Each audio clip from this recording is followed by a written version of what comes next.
But I am really intrigued by this term, precision psychiatry. So would you tell us a little bit about what that means with your own words?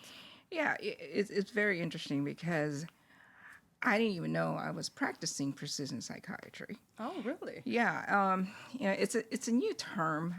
It was created by these think tanks in Harvard, and I just got into this situation where, like, I know there has to be a root cause for mental health. Why is it my patients are not getting better? So we had to look at, looked at genetics, look at labs, look at nutrition, and then looking at hormones.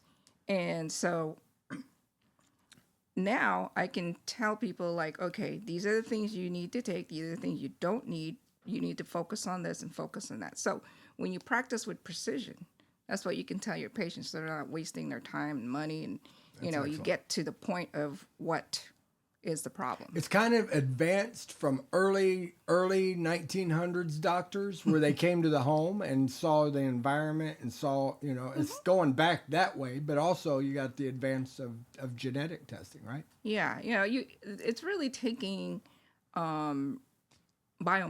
I guess is the best thing to describe that, with genetics and labs and hormones, and then coming up with a solution to how to treat all those things. Because you have to look at things holistically. Otherwise, you're treating piecemeal, which I think is a problem, because one person is just looking at one thing without realizing some of those things. This is affecting here. Because it's the mind and body connection, the gut and brain connection. Any kind of illness causes inflammation, and inflammation causes mental illness by decreasing all the issues of what is controlling your mental health, your neurotransmitters. So I look at the data. I want to know what I'm working with. And then we come up with a plan. And when you're talking about that 40, 50-page plan that every patient gets when they are part of the Brainwell program. Well, I expect it to be that big. I just did a business plan for the Neurohaven idea, and it was 50-something pages. And you're like, who's going to read this?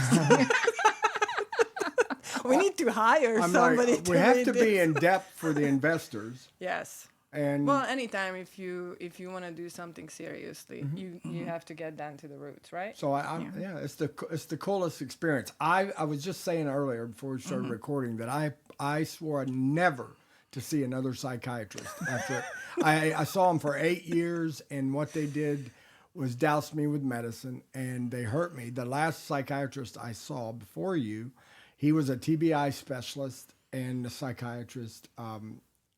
He had both that specialty in his schooling, I suppose. I'd made him different, and so I'd already gone 4 years without seeing one.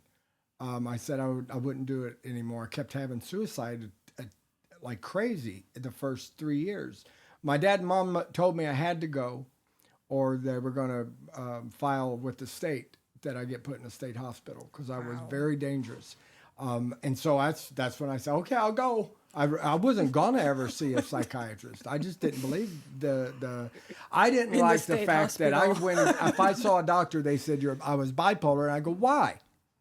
And they said, because you're grandiose. And I'm like, what? Tell me the meaning behind that. And they said, godlike. I'm like, you're trying to tell me something about me, and you don't know nothing about me. Talk to me for 2 minutes.